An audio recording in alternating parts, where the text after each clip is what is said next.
Yo, yo, what's good? What's good? It's Stormy B Man, and I am back welcoming you to another edition of Nerds on Culture. This is number 30 in the series of Nerds on Culture for this Monday, January 23rd, 2023. And we're talking this evening about the Kaiju, the films, the monsters of the movies. And this is an eclectic genre of films, and a lot of us have grown up on the fare of Kaiju, and we didn't even know that was the name when we were introduced to it. We just knew that we was like, hey man, there's some giant monster movies on. We just looked to watch them, and it rolled from there. But man, what a genre and what a place to be as we talk about it this evening. I want to welcome everybody that's out there and welcome my brother and my co-host of the show, Drew Titan, in the building as we talk about the Kaiju films for this evening, man. What do you think, man? What's going on with you? First of all, how you doing? I'm doing great, my brother. How you feel? I'm doing okay, man. I'm doing okay. Feeling pretty good. Look, man, there's a few things that we grew up with. All right. I know there's a little bit of an age difference between you and I, but we came up. If you were African American anywhere in the States, there was a few things that you did. And we're going to touch on everything that we did. We touched on them already.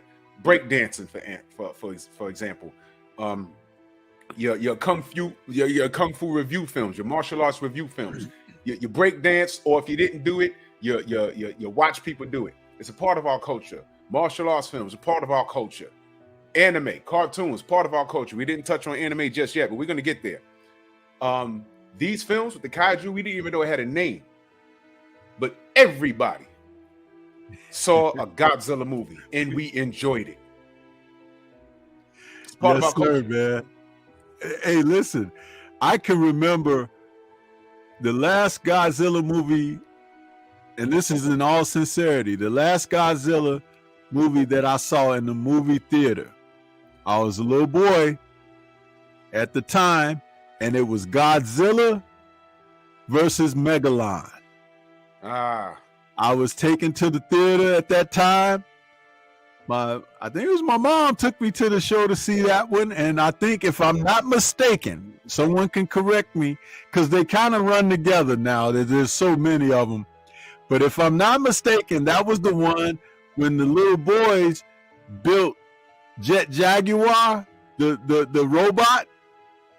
And then later in the film, Jet Jaguar, they had downloaded an AI for him or whatever, and he seemed to take on his own personality. Yeah. And then he went to help Godzilla fight the smog monster and everything, and he grew to a giant. You remember he did some kind of thing like this, and then he grew from a small robot that was man-sized all the way up to the size of the Kaiju, man. Oh man, that was so dope. I lost it in the theater. I was like, that was so dope. Man, they've been getting us for years, man. Just take my money. Just take my money. Do you remember that? It's like, oh my goodness, that was an excellent time in the movies, man. Or how about the time that Godzilla broke out? He was fighting, and then he started flying. Remember? Flying backwards, right? He started blowing his radioactive breath, and he started flying in the air. He looked like a sea monkey, because he had his tail curled under him, and he was flying through the air. Man, come on, man. You can't top a Godzilla film. Oh, man. I loved it, man. I loved it, man. Everything. I must have seen and there were the special effects today, the CGI today, it was nothing. I mean, you could show that to your kids, or some of us, we could send it to your grandkids, and they'll be like, yo, what is this? But you got to understand, we had better imaginations growing up. Yes, absolutely. And we watched those films like when we was like 8, 9, 10 years old. And oh my gosh, man, what you just described, that film, I remember running through the house. I remember running through the house. Oh my gosh, man. You see that at my uncle's house, man. Oh my gosh. I remember all of it, man. And good times. Like I said, this is a part of our culture, believe it or not. And I don't know if the people in Japan even know how instrumental their form of entertainment, how accepted it is. It's sort of like when the music genre died down in America, like the blues and everything else. These guys, 20 years after it's done, they figure out in the UK, they had a whole fan base that they didn't know about. And they went on there and they started touring over there. And that's where they really made their money. Yes. You know, that movie Cadillac Records explained that. Those guys started going overseas 20 years after their genre died over here. It's just an amazing thing. Yeah, and as a matter of fact, even to this present day, a lot of the artists have elected to even move over there because they are so well received and accepted, and they don't even get the taxation and everything that they got from here. It's amazing when you are opened up to other parts of the world. We were fortunate, you know, in the early 70s when President Nixon and the leader of China had opened up talks to do commerce, because, you know, for a long time China was closed to the world, and that they opened up trade and everything. And one of the things that came down the pipeline from Chinese culture was not only their food, but their sense of culture when it came down to media, film and movies and stuff like that, TV shows, even like with Japan to a lesser degree, but Japan also. So there was an influx of these films, and along came the giant monster films. And we didn't even know it, but culturally here in America was doing its own kaiju with King Kong. King Kong. You know, and the giant Gila monster and stuff like that. There's like 20,000 Leagues Under the Sea. And a lot of the Ray Harryhausen films, like Jason and the Argonauts and Sinbad, the Seventh Voyage of Sinbad, the one-eyed Cyclops. You remember all of that, dude? It's like we were introduced to that through, you know, sci-fi films, and it became a great thing, man. It's a really underappreciated genre, but at the same time, for those of us who have had that chance to delve into it, we carry it with us because it meant so much at the time.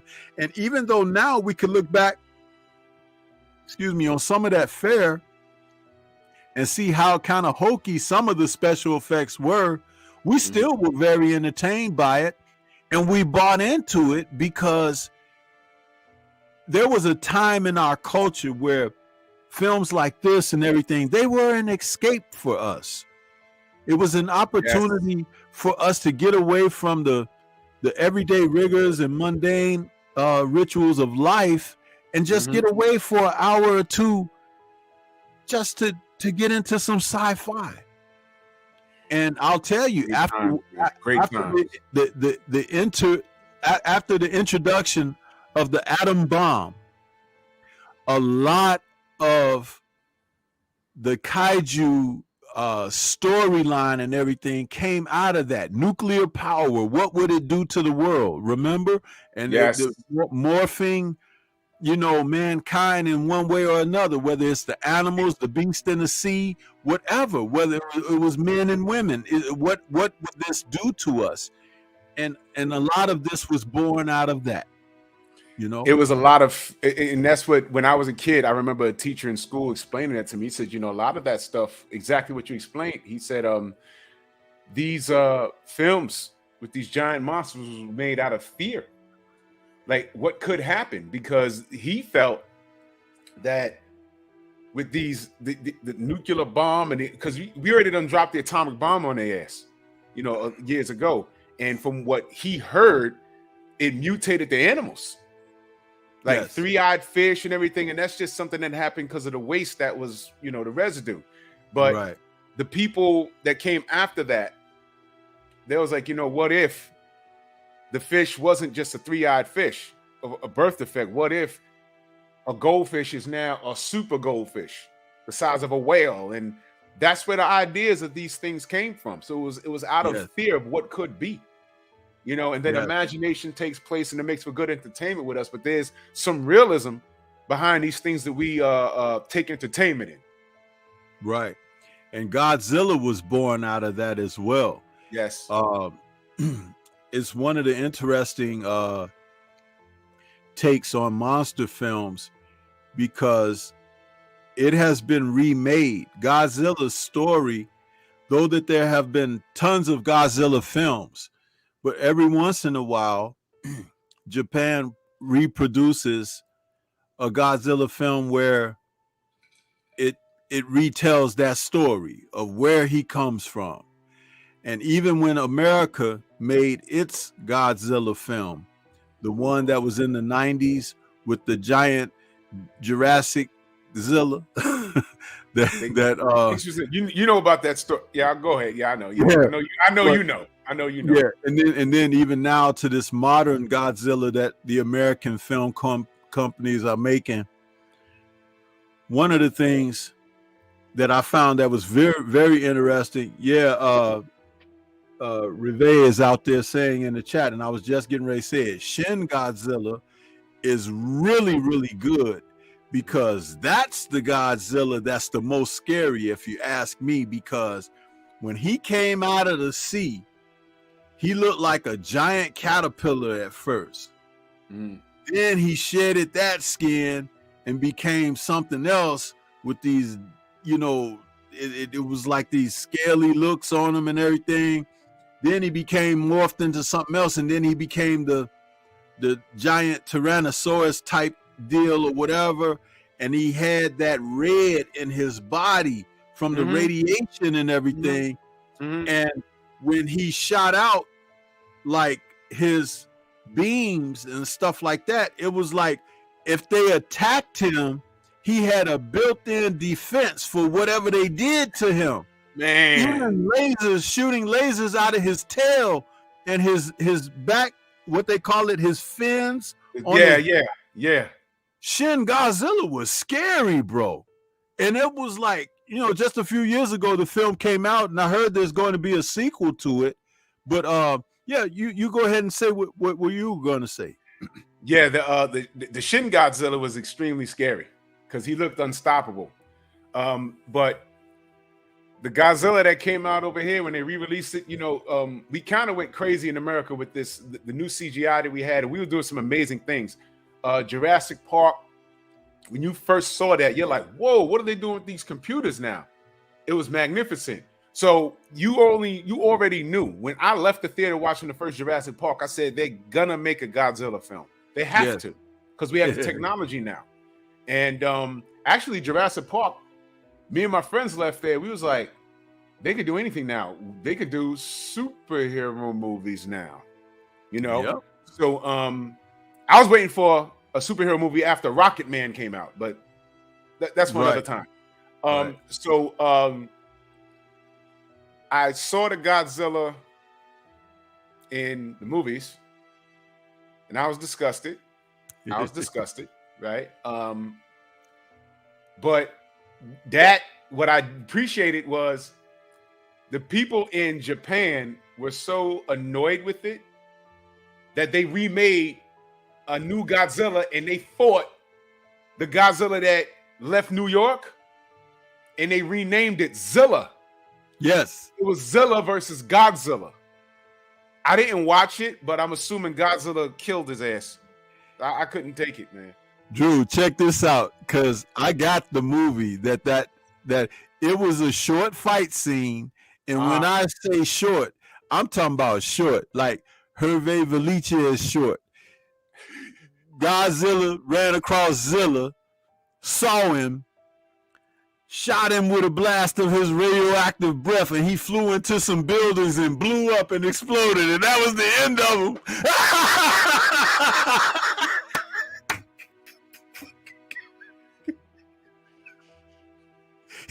last. He didn't last against the real Godzilla. He killed him that fast? He killed him that fast, bro. It was like he just. I ain't never seen Godzilla kill another creature so fast. They were sending a direct message to Hollywood. The build-up was for that. Listen, that's funny. He got other creatures in the movie that he's facing, right? Right. But that was a scene where it was like, oh, he's tracking the Zilla monster or whatever, and that's what he did to him. I swear it was a wipeout, bro. He didn't stand a chance. You know, it was like trying to give a running back the hand off the ball when the box is stacked and he go toward the line and the line get pushed back and he lose yards. That's what that was like. He got smoked. That's funny. But they sent the message. They was like, dude, he blasted him. He flew over into some buildings and blew up and exploded, and that was the end of Zilla. I love it. I love it. I love it. I love it. I never knew what happened. Yeah, that's what happened. Matter of fact, if I could pull that clip up, I don't know. It should be quick. They shouldn't goof with us with that. It should be fast. Yeah, let me see if I can pull it up. Give me 1 second here. Oh, that's funny. I never saw it. I knew they fought. Oh my God, that is hilarious. Dude, this is so crazy. You're gonna be like, there's no way. Hold on a second. Hold on.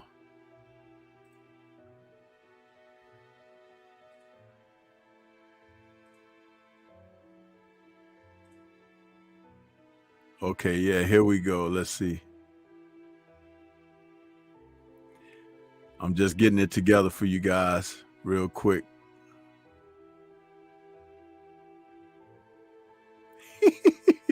That's man, funny. when I first saw this, man, I was rolling.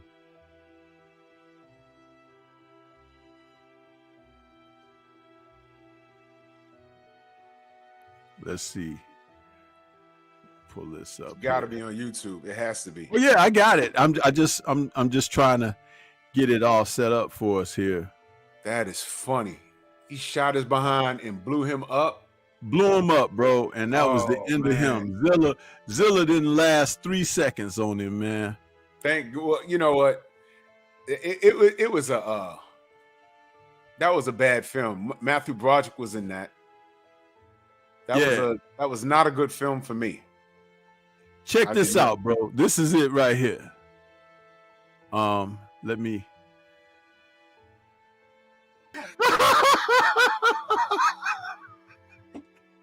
I told you, how fast was that, bro? Yo! Oh my God! He took him out so fast, bro. It was like he stood no chance, man. That's funny.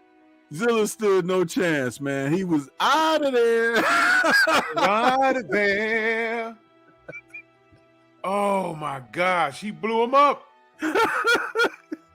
He blew him up, man. That is the best. I told you.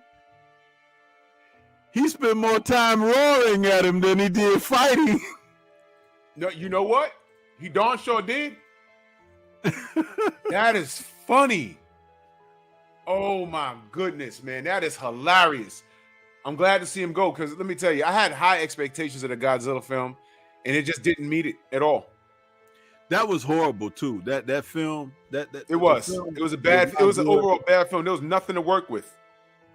There was nothing to work with in that film. I was really like, I was aggravated with it. I'm glad I saw that. After how old is that movie? Like 2 decades by now? Yeah, I think that's from, I forget what year it was made. I actually have that. It's a part of another movie because Godzilla is taking on a lot of these creatures in the film, and they put Zilla in there. That clip is from 10 years ago, so yeah, it's pretty old. Well, thank you, whoever directed that film. Thank you for the closure. Because I couldn't take that film, man. That was real. That was all bad. He killed him. Oh, that was great. Yeah, and you know, out of these films, they also came other characters that we came to know and love. Like, remember this guy right here, Gamera. Classic. Gamera's classic, man. He didn't he? No, Godzilla was out before Gamera, right? Yeah, Godzilla was first. Yeah. Yeah, Gamera was a giant tortoise that could fly and had a serious tooth problem. When you see those mandibles hanging out of him like that. But yeah, Gamera became very popular too, man. At first, he didn't take off like you might have thought, but then they brought him back, and then people really bought into him. So there's been like a series of Gamera films that were made, you know, and very popular. So yeah, Gamera was something else, and Gamera could fly. Remember, he could duck into his shell, and the flames would come out of the holes where his arms and feet were, and he would spin around in the air and fly. And then sometimes he would fly with just his legs tucked into the shell, and with the flames coming out of the where the leg holes are. Gamera was very popular, man. Very popular creature, and he has a whole library of his own films. So he's another that's out of that. Do you remember how many films in total? He didn't get that much play over here. You had to like look for it, but he was very popular. How many films did he do in total? Let's Google it. Let's see.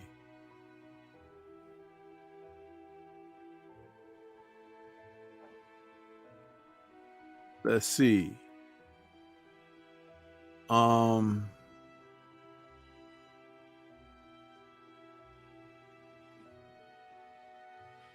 he did fairly well. I'm trying to see. His first appearance was in 1965. Mm-hmm. And they are saying that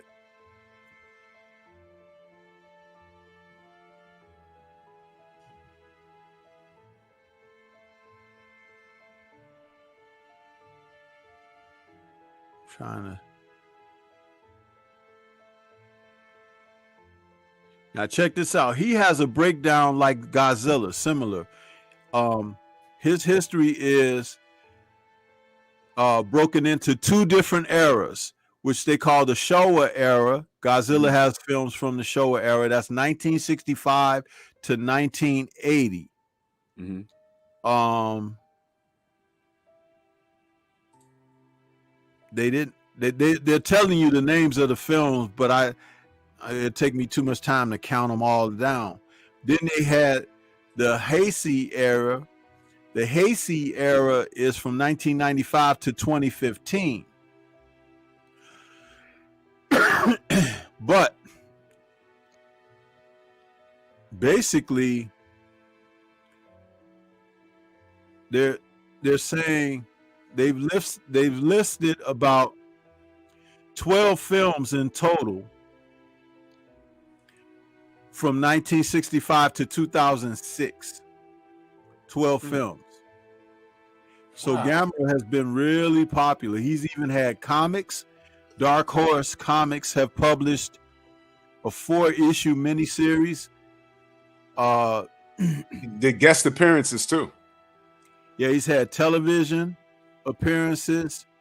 He was in the anime Dragon Ball. He was in the episode of Teen Titans. I saw it. And also South Park. And the Simpsons episode. He was in the Simpsons episode? Yeah, the Simpsons episode that he was in was called 30 Minutes Over Tokyo. Yeah. You gotta be kidding me. I'm not kidding. Hey, listen, man, it's amazing when you start looking this stuff up, right? It's like there's more information than you thought. Yeah. But that is funny. video games also, Gamera has. So Gamera is very popular, man. He's probably right up under Godzilla. Isn't that amazing? Yeah, I didn't know how huge he was. And we all know Godzilla. But yeah. Was there any crossovers? That's what I wanted to ask you. Godzilla, Gamera, or did they keep them separate? I don't think they ever crossed over and met, but there is like artist renditions of them facing off. You know, you can Google like images fan of them. art. Yeah, fan art. Yeah. But yeah.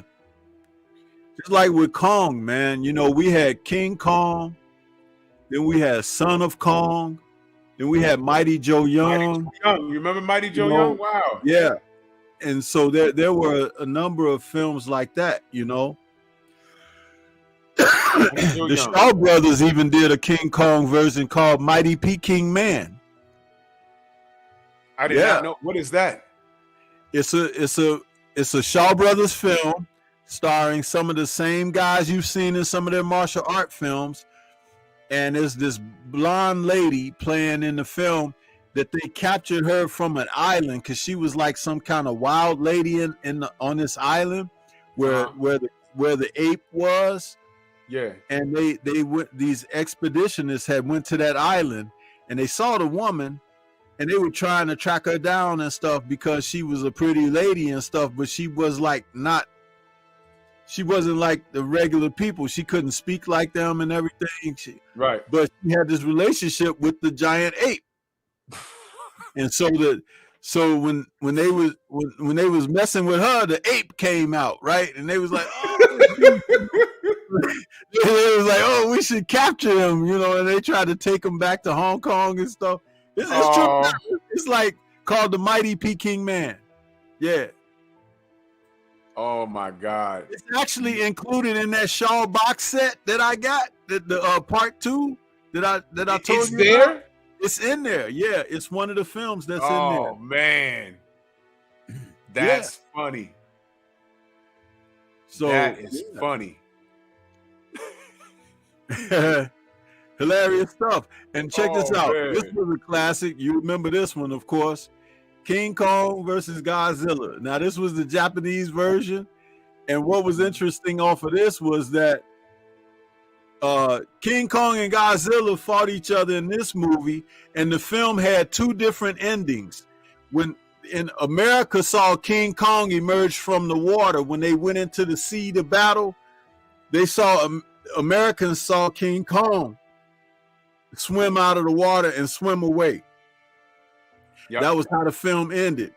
The Japanese fans saw Godzilla come out of the water and swim away. So that the film had 2 endings. And there was a famous scene where Godzilla used his radioactive breath to burn King Kong. He burned his chest. And Kong got mad and he took a giant tree and stuffed it in Godzilla's mouth. I remember that.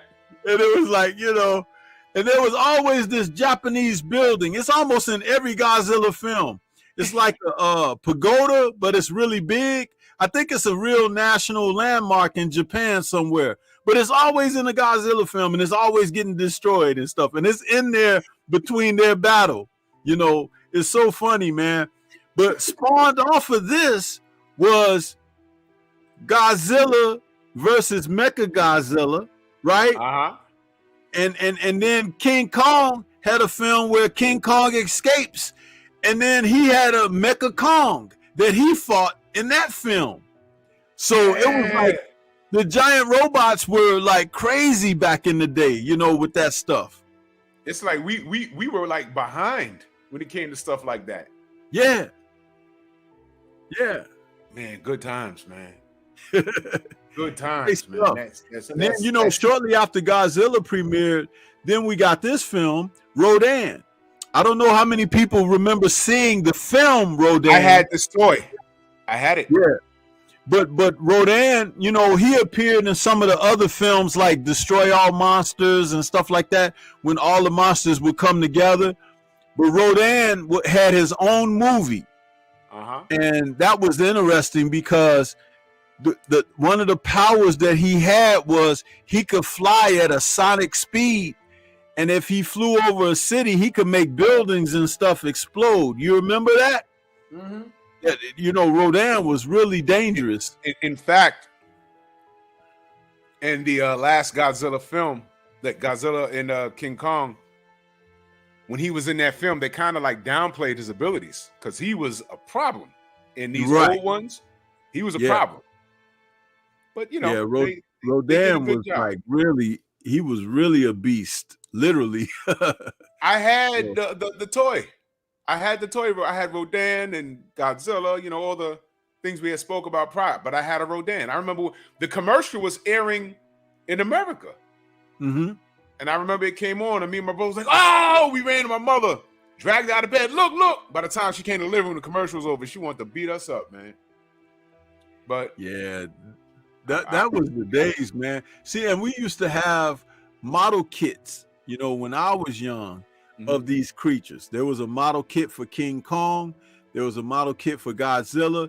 And like when you put them together, sometimes they had this little paint in there, like you can paint them to look like they look on the box. And they had like this little arrangement around the model kit. Is like Godzilla would have these little buildings around him with a broken lamp pole or whatever, that not lamp pole, but you know what I'm trying to say, there's the power lines. Right.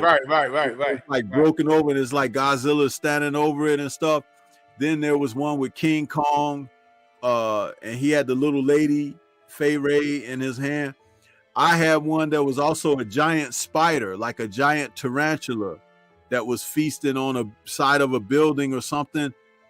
It's like they used to sell those little model kits when I was growing up as a kid. I was like 7, 6 years old. You could go to the store and buy them.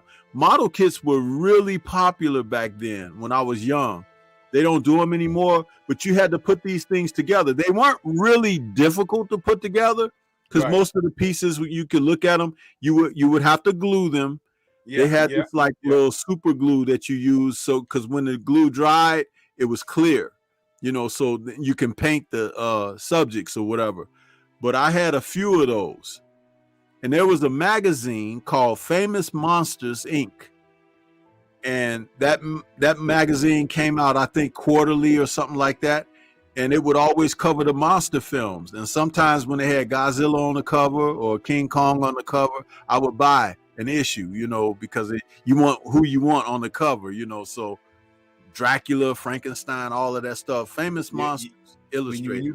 When you put those models together, you couldn't make a mistake with that glue. No, you couldn't, man. But you made a mistake, it was over with. But you know what? You know what's interesting? Like, you can't give that stuff like that to these young kids of today, because they'll be sniffing the glue, they'll be putting it in their mouth. They'll be trying to eat it, and they be 13 years old. That's how stupid they are. But back then, we had a different sensibility, bro. And it's like, that was one of the things, you know, to put together puzzles and model kits and stuff like that. That was developing your brain. Yeah. They don't make stuff like that for kids now. All is just on a cell phone, texting and stuff. But it's like we were doing all kinds of stuff, man. Erector sets, Legos, erector sets, all that stuff. And, you know, the erector set had many motors with the stuff. Yes. You can make it, some of it was electric. You know, you build something, it was like a crane, and you turn the power on, it moves and stuff. My pops used to go to Radio Shack, and they used to sell little motors. And I remember we did a science project, man, and we built an elevator set with those little motors and some string, some weights, and some cardboard boxes. And he pressed the button, and it sounds high tech, but it's not. You connect the circuit, press the button, and the elevator will go up and down, man. My science teacher was like, "This is unbelievable. Is your dad an electrician?" He said, "I said no, my dad is just a tinkerer." Remember we spoke about my dad just used to go under the hood of his car and just work stuff, but you can't do that now because you got to go to the dealer because everything is so computerized. But that's who he's always been. Yeah, it's different now. And going back to those racer sets that we talked about in our other show, like those Tyco racing sets and stuff. Remember those cars? They used to have the chassis with the you take the lid of the car off and you could change the tires, you could oil the gears in it and stuff. You remember that? Yes. It's like that stuff was real interesting. And because it was electric, it had those bars on the bottom of the car that, like, when you the AFX racer sets, I love those. I love those more than I like the Tycos. They were so much better. The AFX had the racer sets where, sometimes you could get the cars with the night glow that look like the headlights would light up when you put them on the track. Right. And the brake lights and those little metal bars on it that would touch the metal electrical thing on the tracks to keep the cars going. You remember that? I remember the change in technology, because at first you used to have what we called the needle. Right. That little needle in the center. Right. And you put it on the track. But I remember the new technology came out before Christmas, and it was the slots that you were talking about. And we was like, oh, the remote's got a wheel on it. And we was looking at the box. We was like, oh, we can change lanes now. Yep. And that was the craze. And you had to practice to change the lanes. It wasn't real easy at first, but once you got the hang of it, it was really cool. And 3 of my friends, we had 3 different tracks, and it didn't say you could do it on the box. But what we did, we made a super track in the basement of my friend. I brought my whole set there, and we just. It took us about 2 hours. We made a super track, and we all 4 cars on the track, switching lanes. Man, we had so much fun, man. Yo, do you remember you could make it where the track have an overpass? Had an overpass, yeah. With the X thing that it was orange. Yeah, put it up, man. One time we were just making stuff up. We used the shoe to elevate it, man. Y'all never know. If y'all not our age, you'll never know. That was fun, man. It was very much fun, man. We had hours and hours of fun playing those things, man. Sometimes the parents have to tell you, put that damn thing away, and go to bed, because you just be up there playing. You have a race with 2, you have the 2 controllers. Oh, yeah. Because you ain't got nobody to play with at the moment. It's like you sit there trying to play, go around the track, trying to change lanes against each other and stuff. Man, let me tell you something. I'm gonna say this honestly to Drew in the chat. I haven't thought about these things till we did this show. It's like, but they're buried deep in my memory bank of my childhood, man. Mm-hmm. So, thank God that we have something like this to talk about it. Because I'm sure there's brothers and sisters out there who had the same experiences. It's just that you haven't even thought about this stuff in 30, 40 years. You know what I'm saying? It's like, it's amazing. Look at what main event Mark said. When he said that, I know the smell. I know what he's talking smell about. That it had from the electric going on there. It's a distinctive scent. It's very distinctive. That if you smelled it today, you would immediately yo, back to the racetrack. Yeah. Yep. Oh man, the memories, man. But anyway, back. See how we go off of what? Because this is all our childhood, man. This is and that's what this show is about. That's what it is. It's like Nerds on Culture. This was our culture, man. This was our culture growing up.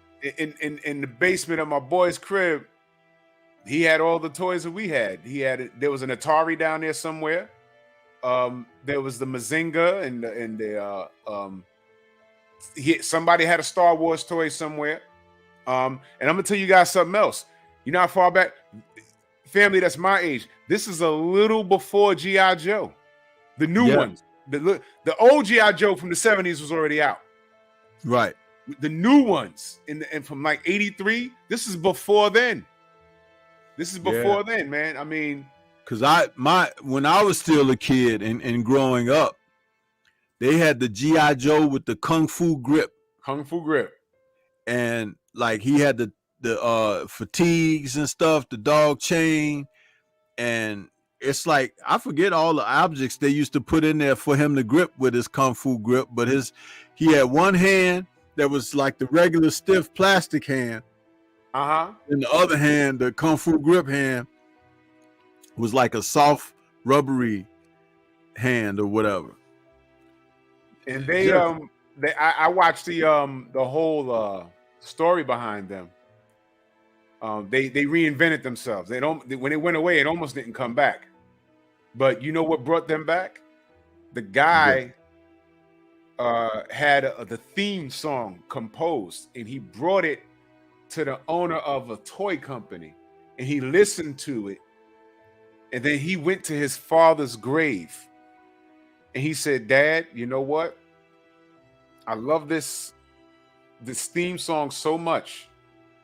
I'm gonna invest in it." And man, did they get a return on their investment, because that when G.I. Joe reinvented itself, it was the hottest thing. Like it was just hot. It was hot, man. But you know, yeah, the greatest American hero. Yep, G.I. Joe. For freedom whenever there's trouble. My mother hated it. She said, "Do you have any idea who the GIs are?" I said, "Oh, Mom, here, you know, I'm 8 years old. Please, give me a break here." Give me a break. I don't know what the GIs are. I don't know what they did. My gosh, man. But look at we done started a conversation in the chat. They tuned us out. They talking about that stuff, remembering the monsters and stuff, man. But hey, this is what it's all about, man. Come on in, let your inner nerd out. I keep saying it every show. There's nothing to be embarrassed about, man. That's why some of us are solid like we are, because we had hobbies, we had interests, we had a sense of something that helped us develop over our years, you know. And I'm so thankful for that. I am. Yeah. Omega Red says Ultraman was my ish too. Listen, Ultraman had a Godzilla crossover. Yeah, he did. He did. Godzilla fought Ultraman, and he had this weird hood around his neck. You remember that? Yes. Yeah. He had some kind of fin that went around his neck like one of them lizards that make that thing come out like that. But it was Godzilla. And I remember when I was watching it one day, because, you know, Ultraman come on, you were sitting there watching Ultraman. It came on, and the monster came out of the water and stuff. I was like, wait a minute, that's Godzilla. But they weren't calling him Godzilla in that episode. And Ultraman had to come out and fight him and stuff. I was like, man, Ultraman fought Godzilla. I know out of all the episodes, because I didn't watch them all. I just will watch it once in a while. I'm watching Ultraman, and I happen to turn it on one day, and he fighting Godzilla. I'm like, look at this. There's a brother that be in our chats named Ultraman. Yes. I see these names. I say, yeah, I get it, man. Yeah, I get it. William says, Stormy has me watching Godzilla Final Wars with Zilla in it. That's the name of it, Final Wars. I got it. I got the DVD. But that's why I remember I watched it, because I bought the DVD because they said on the back, you know, it's like he's fighting these monsters, this one, and Zilla. I'm like, okay, that's the Godzilla from the American movie. The American one. Yep. And I sat there and watched that, Drew. Like I said, I thought it was going to be a big-time showdown between them, right? And that lasts like 20 seconds. What I showed, it's like it was a whole rest of the movie about some other characters. He blows up the Australian building. Oh man, that's all bad, man. That's all. Oh, John Pounds, you gave me a great idea. Stormy, mark this down. Breakfast foods. Oh yeah. Thank you for that, John Pounds. I appreciate that. I appreciate that, because these breakfast foods are exactly why half the country got diabetes right now. But damn it, it tastes so good. Yes, sir. Woo, breakfast foods. Yep. I was fat. Yeah, man. And we're gonna have to get into also. I'm gonna write this down while the thought has come to my head. we're gonna have to go over Hanna-Barbera. Oh, we might need 2 shows for that. Yep. Right? Hanna-Barbera's World of Super Adventure. Man. You remember the Fantastic Four that used to come on there? Mm-hmm. I'm only missing 3 episodes. I have every episode on VHS. I'm missing 3. Blastar, the one with the Molecule Man, and the one with Claw. Those are the only 3 ones I'm missing. Oh, I'm sorry, 4. When Dr. Doom ran his own world. Those are the only 4 episodes I'm missing. Main Event Mark says, "Oh, I'm here for that." And Omega Red is saying Space Ghost, Huckleberry Hound. Main Event Mark says Snagglepuss. Man, it's like, yo, y'all remember Babu? Yapple Dapple. There it is. Yeah. The Laugh Olympics. Oh man, Yeah, man. We got to do Hanna-Barbera. Joe Hanna and William Barbera. That's see, that's what it's all about. When man. Universal Studios first opened up in Florida, we went, and there's a ride in there where who's the guy, the villain? Oh, he always said, "Muttley, this is all your fault." What was his name? Oh man, I can't. Muttley was the dog that always laughed. But who was the villain? But yeah, the dog was always going. right. So you go into this ride, you sit down, and you're talking to Hanna-Barbera. They were like super old. Right. And they said, okay, we're going to show you how to draw Elroy Jetson. So they draw Elroy, and he comes to life and comes off the page. So then the villain comes with Muttley, and they kidnap Jetson, right? And hey, John Pound says Dirk Dastardly. Dick Dastardly, that was his name. Dick Dastardly, that was his name. And they kidnap Elroy. And the ride is you jump into Jetson's car and you have to chase him. And you're going through all of these Hanna-Barbera cartoons. You go through Space Ghost, you go through the Herculoids, and you have to ram him because he's going through time. And then when you ram him at the end, he says, "Muttley, this is all your fault." And it's like you're sitting there and the chair's rocking, but you're looking at the big screen like you're going through stuff. And that was it. I don't know if it's there anymore. I haven't been in a few years. But no, they changed it. They change it every so years. Because when we went back 2 years later, it was somebody kidnapped Maggie Simpson. It was a Simpsons ride that year. But the first year it was a Hanna-Barbera ride. Man. I love it, man. Yeah, we got to do Hanna-Barbera. That's classic. that took us man. Got to do that. But Pacific Rim. To me, that resurrected. Boom! Look at that, man. Come on, man. Right? Come on, man. It doesn't get any better than that right there. And I picked this particular shot because it had multiple characters in it, man. Isn't that awesome, man? That right there shows you the influence that Japan's imagination had on Americans, man. I saw this movie coming. Yep. And you know there's a Voltron coming. You know what's going to happen. You know what's going to happen. And they need to do all 3 of them because y'all do know there was 3 Voltrons, right? There was 3 of them. But this right here, man, this was a movie, man. This was a movie. That first one, I really liked it, man. Yeah. Yeah, that first one was awesome, man. That first one was awesome. Loved it, man. Loved it. And that film was awesome.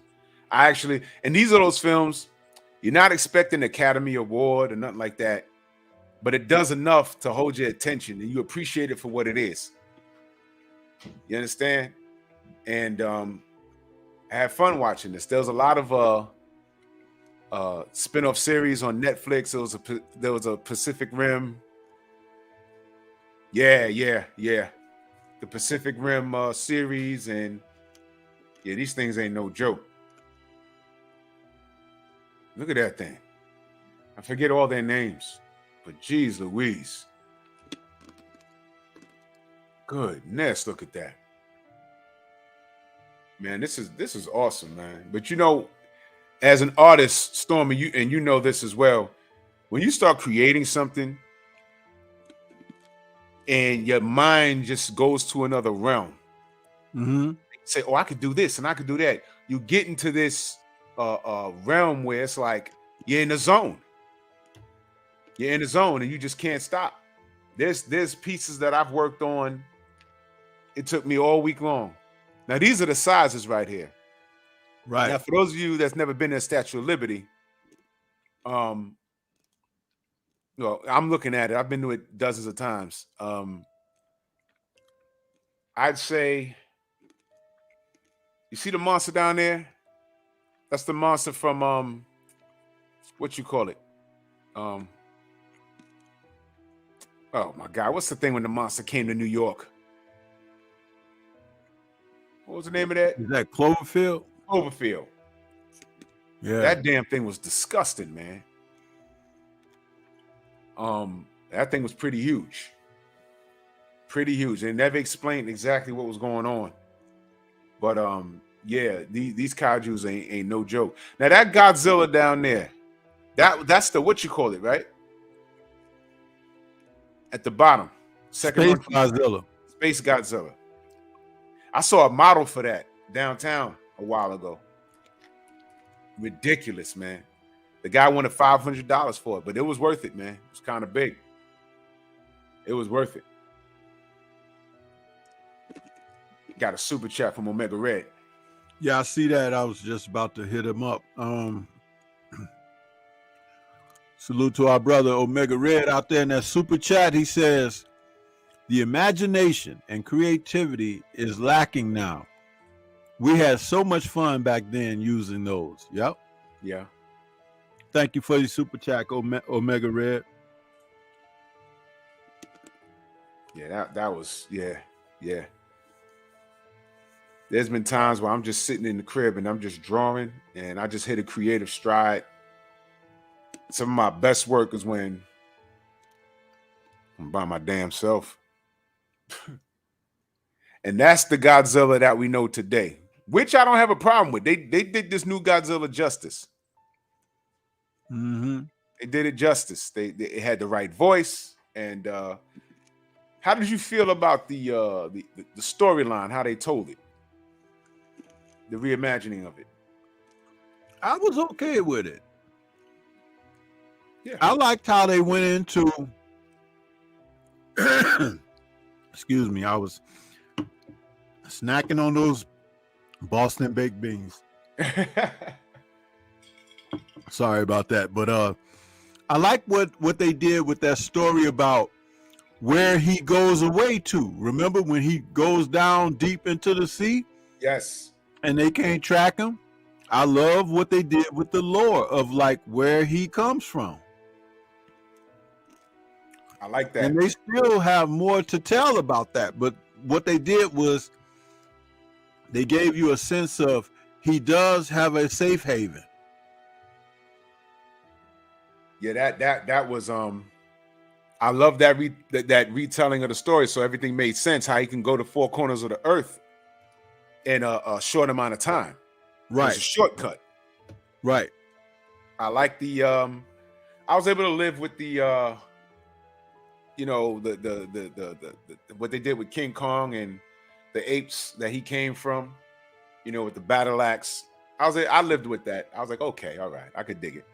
Yeah, made from one of those Zilla fins. Yep. You know, I said, okay, I could dig Which it. makes sense because apes are smart like that. Yeah, they are. But how did you feel when you saw Mecha Godzilla? I didn't know they were going to do that.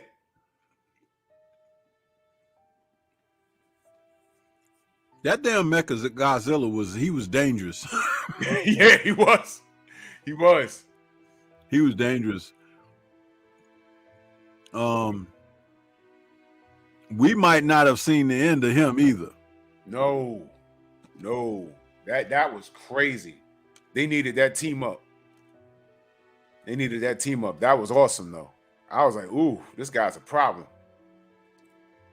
Did you notice that one scene where when Kong and Godzilla was fighting in the city, and Kong was trying to get out of the way of his breath, his atomic breath, and he was jumping from building, and then Godzilla kind of got him a little bit, and he flipped and tumbled over. Yeah. And then they showed Godzilla, and it looked like he was smiling, like he was laughing at him. Yep, that was crazy. Yeah, Godzilla, he won. He beat him. He beat him. He did. He had to resurrect Kong. He beat him. So, you know, I mean, but Godzilla's that dude, man. Godzilla's that dude. He's the king of the monsters, bro. King of the monsters. He is. You know, they can leave it there. They can leave it there for now. For now, they can leave it there. You know, resurrected again in another few years or so. I know he does heroic things, and I like how they make it seem like he could be doing it on purpose, but maybe not. It's just incidental. You know, right. Like when those people was on that bridge and the missiles was coming, and he kind of took the brunt of the missiles. Yeah. People getting blown up and stuff. And it was like, oh, he just got in the way, but maybe he saved them on purpose. Maybe he did, maybe he didn't. Yeah. You don't know. I like how they did that. I know I saw the they have on Netflix a Godzilla series, and he was just a douche. The humans left Earth and they didn't come back for like 1,000 years. And when they came back to Earth, there were other animals that were spawned off from Godzilla. And the Earth was like, it was inhabitable. You couldn't live there. No human. I didn't watch that Netflix Godzilla. Yeah, it was pretty good. That's an animation, right? It's an animation, and they thought they killed him, but turns out they killed the small one. And then the new one that came out was the size of like 18 mountains, and they like looked up like, oh, come on. We just went all out to kill this one, and and they left again. What are you fighting for? Just stay up in the space, man. Forget about it. That was funny, man. I was like, can't win. You know what I thought was a great scene in that first, what was that? The first Godzilla film. Wait, because I'm getting it. Okay, Godzilla versus Kong. Is that the third film, or is it the? Yeah, it was the third one. It was the third one. So the second Godzilla film, when he was fighting those two creatures, but when he killed that one, and it was the first Godzilla film, when he opened up the creature's mouth and blew the atomic breath down in there and killed him. I was like, man, look at Godzilla. He's like, man, I'm getting ready to end this right now. Took his head right off. His head right off, man. So there was two King Kongs, two Godzillas, right? And then it was Godzilla versus Kong. Yeah. Right. So, 2 movies each. Yeah. Yeah, that was. I like how they captured everything. They had Monster Island. King Ghidorah. They stayed true to that monster's roots because he came from space. And I liked it. It was those movies were all solid. And they did those movies in under what, a 3-year period? Yeah. Yeah, they were hard at work. They were hard at work, man. I really Omega Red saying they're making a part 2. There's a Godzilla Kong 2 that they're doing. And there's been some rumors about the creature that they're gonna face in that one, but apparently it's gonna be another badass monster. It might be a monster that we're familiar with from the older films, or it might be a monster brand new. Maybe the smog monster. Remember that? I would think that it would be something along the lines of like Gigan or something like that, because Gigan is the one that has those hooks for arms. Yeah.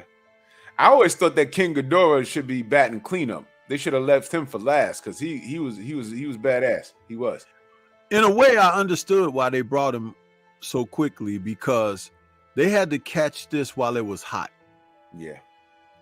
And like it's already taken a longer time to make the next film, Godzilla versus Kong Part 2, or Godzilla and Kong Part 2, than it took from Godzilla Godzilla 2 and Godzilla versus Kong, because I think the way they left that second Godzilla film, when they were showing on the wall like a history of the beast, and they had faced off, so they had to deliver that. And I had a feeling when that scientist from that lab came in there, and he came with something, and it was like we saved something, and that was the head of King Ghidorah. Ghidorah, yeah, and they used that for Mecha Godzilla. That was interesting. Yeah. And that lady said, when she was describing the monsters, she got the King Ghidorah. She said, "This is alien." And he was like, "What?" So when they saved their head, that it all made sense. But they don't need to resurrect Mecha Godzilla because he was a problem. Man, I'm telling you. Now, you know what would be interesting? If that Mecha Godzilla went up against Shin Godzilla. Whoa, that would be bad as hell. Because that Shin Godzilla is a badass. Yeah. I mean, you can't stop him. You can't stop him. He morphs. It's like if he sustained any kind of damage, he automatically has a built-in defense that you can't hurt him that way again, and he gets another superpower or something. Yeah, man. They don't. That's why he's unbothered by humans and stuff. He feeds off of energy. That's why he chases other monsters. Right. He doesn't eat food. You understand? It's a very it's a unique animal. That's why he's a problem. Very unique. Trying to think of there was a man. Trying to remember the what was the name of there was an animal that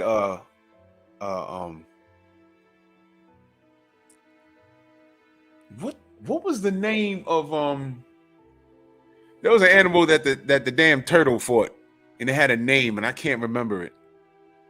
Gamera fought this he fought him twice, I think. That thing that had the sword like head. The sword head, yes. Yeah. What was I don't remember name? what his name was though.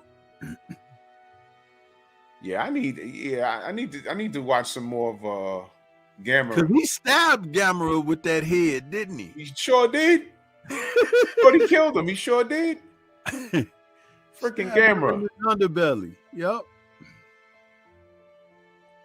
But I'm trying to think who could they have in the new movie. Trying to remember all the monsters. So they did Ghidorah. They didn't do the smog monster. That was disgusting. And they brought back Rodan. Rodan's not really like a villain like that. William Oldschool is saying that Space Godzilla could be the new enemy. He said, I watched a couple of channels that talk about it, and one guy said that it might be Space Godzilla. Wow. If it's Space Godzilla, whatever city you lived in, if they end up on it, it's over. Yeah. And you know they're gonna give Space Godzilla some hella powers. That it's gonna take Godzilla and Kong to handle. Somebody ain't gonna make it.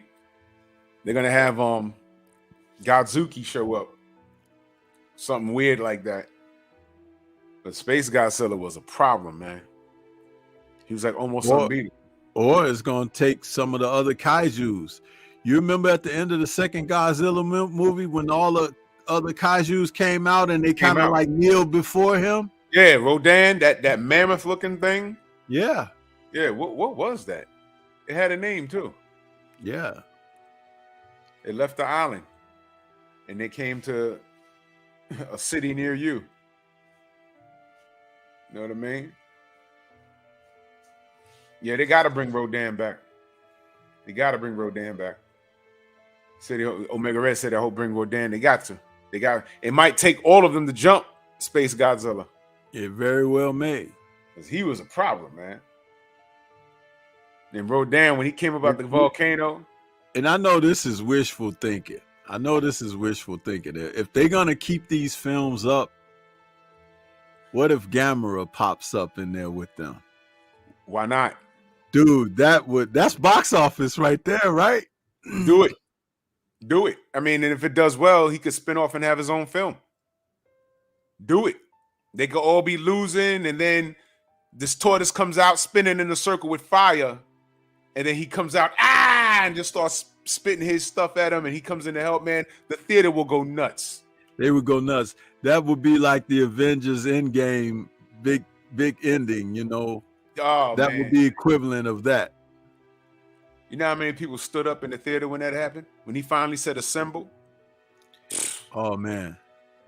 That if you didn't get goosebumps during that scene, I got the scene that gave me goosebumps. I loved when he said Avengers Assemble, but the scene that gave me goosebumps, because I had read the Infinity War comic, and Cap was the last one standing before Thanos in the comics. Yep. And Thanos was giving this speech about you Avengers, you know, you can avenge nothing. I'm gonna wipe all of you out. I got the power of God and this and that. And Cap was standing in front of him, and he was like, as long as I could stand between you and humanity or something like that. He gave his usual Captain America heroic speech. And Thanos swatted at him with the gauntlet and shattered his shield. Mm-hmm. He shattered it into pieces because of the gauntlet. And if you notice in the movie, he shattered Cap's shield with his thing, his sword or whatever. But what gave me goosebumps was when Cap got up and he tightened the strap on his shield, his broken shield, and gritted it. Ready to rock. And he limped toward Thanos' army. It was just him and Thanos' army. And then out of nowhere, you hear, Cap, can you hear me? Cap, can you hear me? On your left. Yep. Dude, that's when I got goosebumps. I'm sitting there like. I said, it's on now. And here comes Falcon coming through the portal.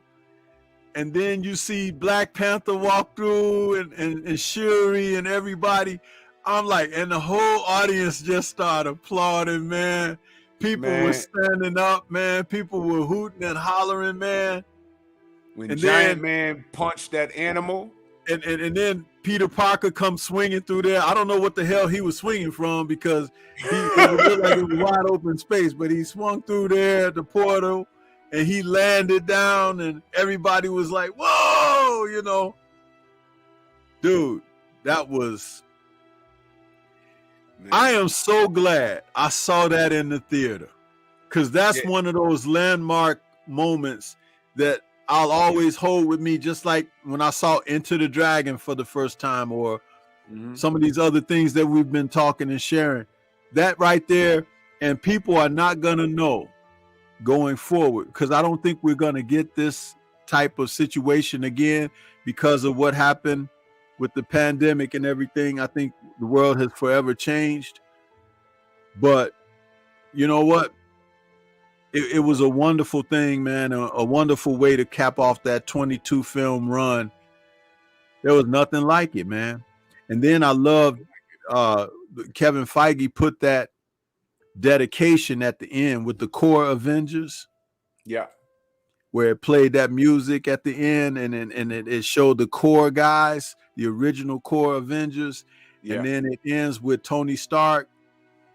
And it's like his helmet closes, but you could still hear him banging the helmet. Yeah. In that cave when he was banging out his helmet.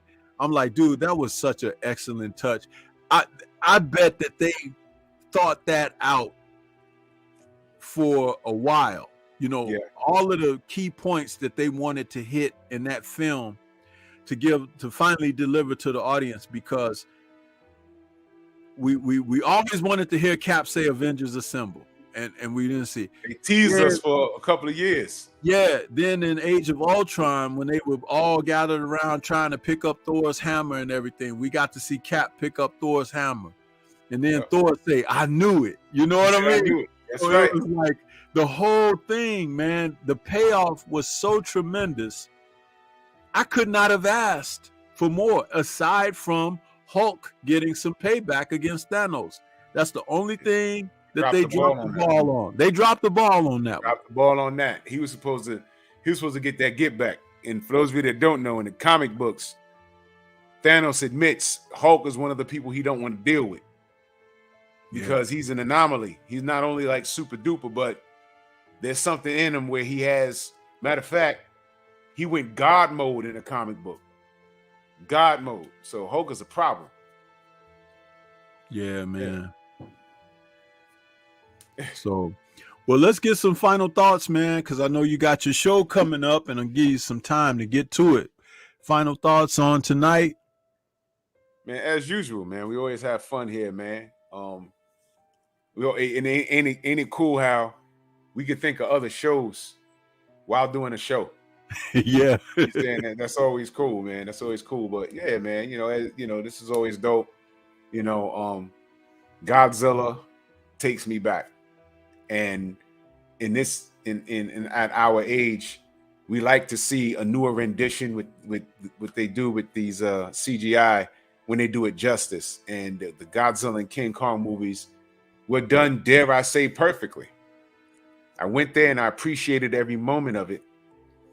They didn't goof it up. They didn't ruin my childhood, as I like to say. And they're saying they're doing a part 2 to it. I'm looking forward to seeing it. And again, we're not expecting an Academy Award, but they're going to get my money. And if it's great, I'll see it again. I saw Avengers 3 times. The first Avengers 3 times in the theater. I paid money 3 times to see it. I saw it twice in the theater. And I have to say,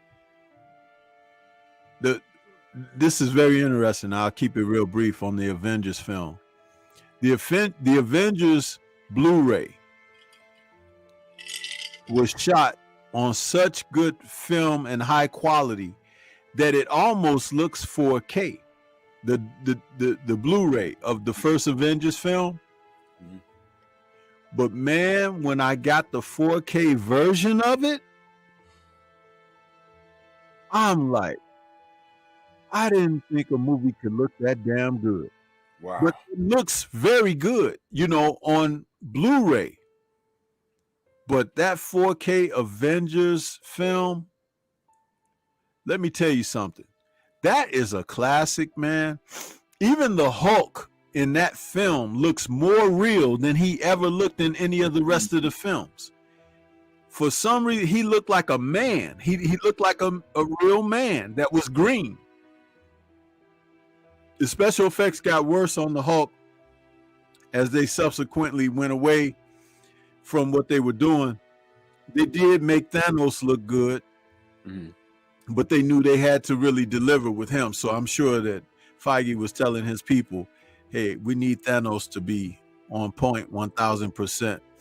But that first Avengers film, the way they did the Hulk in there, he looked very good. They should not have deviated. I don't think they used the same special effects company after the first Avengers film. And I think that's why. Sidebar, I'm hearing something about this Ant-Man film. Oh. People are they're concerned about MODOK. And they're saying they don't look that good now. I don't know if it's because it's undone. But I did see that time, yeah. Yeah, I did look at it and I said, maybe they have time. But what I heard too is that he's gonna have 2 looks. He's gonna have a look without his helmet and with the helmet on. Right. So, when he's not got the helmet on, it's gonna be a throwback to how he looked in the comics. Right. And also with Kang, his helmet will give him that blue appearance. Yeah. and with the lines in his face and everything. But then when he takes the mask off, he'll look like he looked on Loki, you know. But but they're saying it's going to be an Avengers level type film. That's what they're saying because of everything that's going on in there. Good. They should be making up for these Thor films. So that Thor film was. Oh man, that was horrible. What they could have done with Thor and Gore the God Butcher and everything and Zeus, they really effed us off on that, man, big time. And they could bring it back. They could bring it back. You know, they introduce some characters I'd like to see. But let's see what they do, man. Let's see what they do. The characters are there. We didn't get Beta Ray Bill, which was another loss. How do you not do that? How do you not? All right. Okay. See, he got too busy caught up in telling jokes and stuff like that and everything. He lost his way, just like Gunn lost his way. You know, and I'm telling you, Gunn is going to be the downfall of the DC. I'm willing to guarantee that. There are going to be people who say, "Oh, I like it," just because they want to throw that support there. But you cannot, and I'm gonna say this. I'll say it till I can't say it no more.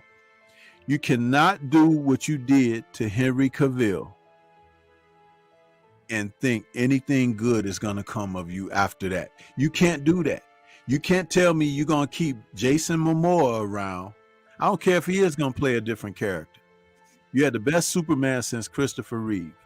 And you take that man and you embarrass and humiliate him like you did. I hope everything they try fails.